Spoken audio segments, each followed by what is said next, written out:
Queridos irmãos, a paz do Senhor a todos.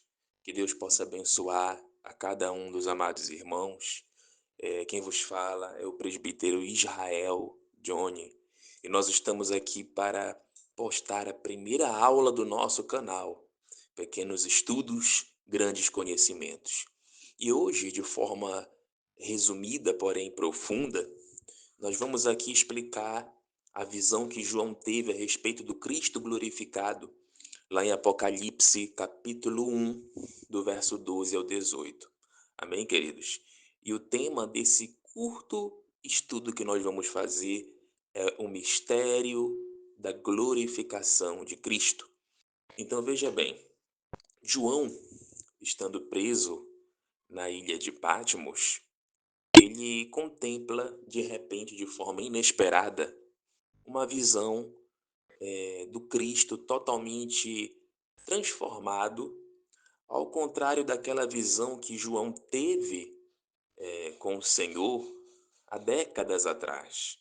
Ou seja, Apocalipse capítulo 1, eu posso dizer que é um reencontro de João com o Senhor.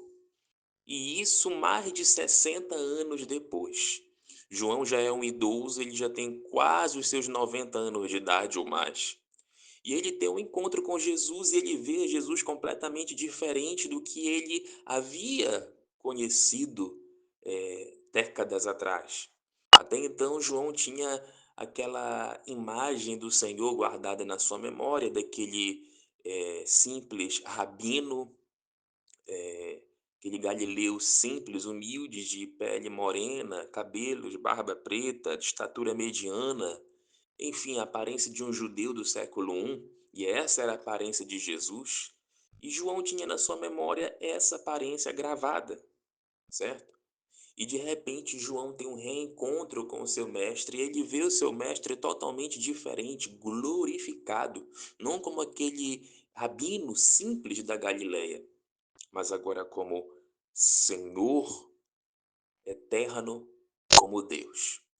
E João contempla o Senhor como tendo cabelos brancos como a lã, olhos de fogo, túnicas brancas até os pés, cinturão de ouro e uma espada que sai da sua boca de forma simbólica, tendo 2 gumes, pés que brilham como latão reluzente.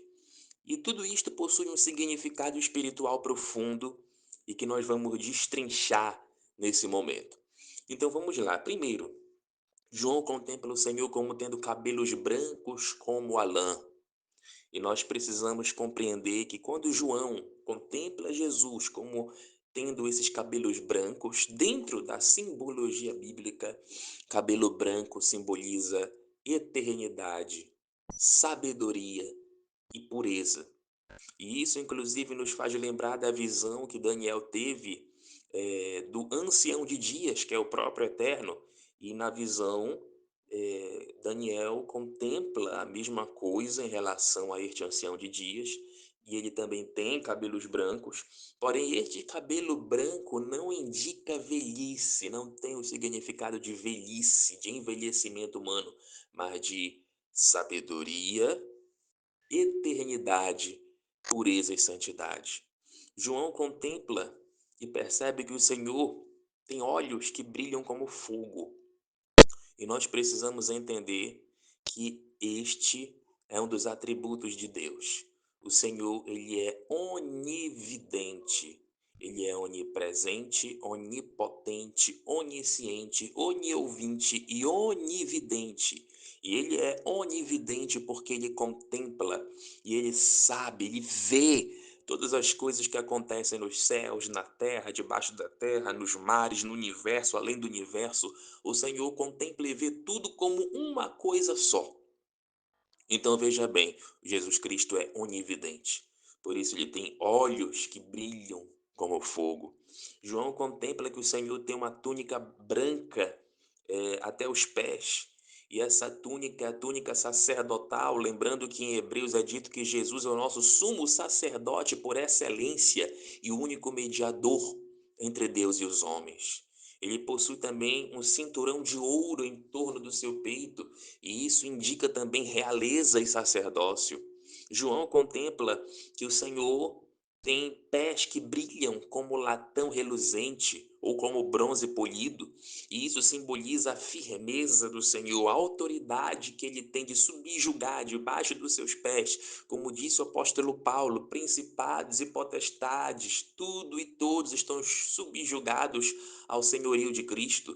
Ou seja, Cristo, por assim dizer, pisa, caminha por entre a história da humanidade com absoluta soberania. Então, pés que brilham como latão reluzente possui este significado, absoluta soberania do Senhor. Ele tem na sua boca, de forma simbólica, uma espada afiada de 2 gumes que sai.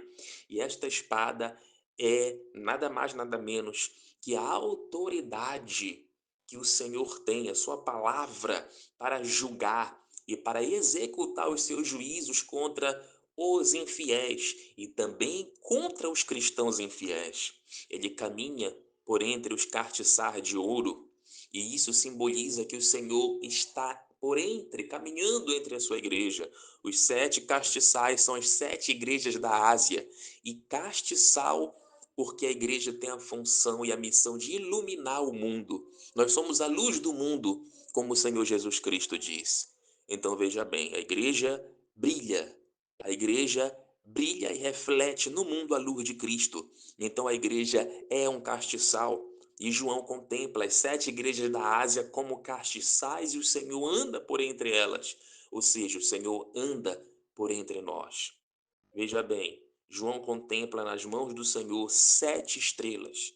E dentro da simbologia bíblica, a estrela tanto pode simbolizar anjos, como também pastores, homens que são líderes levantados por Deus, como no caso das 7 igrejas da Ásia. Cada igreja possui um anjo, e este anjo é o pastor da igreja, o líder daquela igreja. Ou seja, o Senhor tem na sua mão todos os seus líderes, todos os seus pastores que ele consagrou, escolheu e levantou. Então, irmãos, este é o mistério, certo? De forma resumida, porém profunda, da glorificação de Cristo. E a palavra de Deus é clara quando diz que o Senhor é aquele que esteve morto e reviveu, e tem nas suas mãos as chaves da morte e do inferno, ou seja, ele tem a autoridade para vencer a morte. O termo grego, quando traduzido corretamente, não é traduzido como inferno, mas como sepultura. Ou seja, Jesus Cristo tem a chave da sepultura. Ele sabe como vencer a morte, porque ele esteve morto e ele reviveu, ele ressuscitou. Ele tem o conhecimento de como sair da sepultura.